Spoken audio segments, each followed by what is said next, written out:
সিঁড়ি রড দিছি একবারে সে খানদানি রড। এই যে সিঁড়ি রড এখানে তো এটা দিছি, এখানে এখনো শেষ হয়নি, এখানে এখনো শেষ হয়নি। এই যে জাহিদুল সাহেব বসে আছে, জাহিদুল সাহেব বসে আছে, এখানে এখনো রড শেষ হয়নি, কেবল শুরু করছি। এখানে আরো দিব এই রড।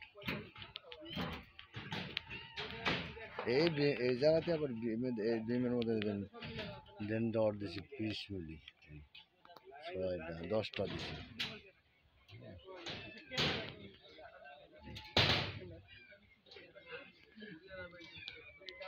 গোটা সারি এই অবস্থা, সবের তো কাটা কাটা।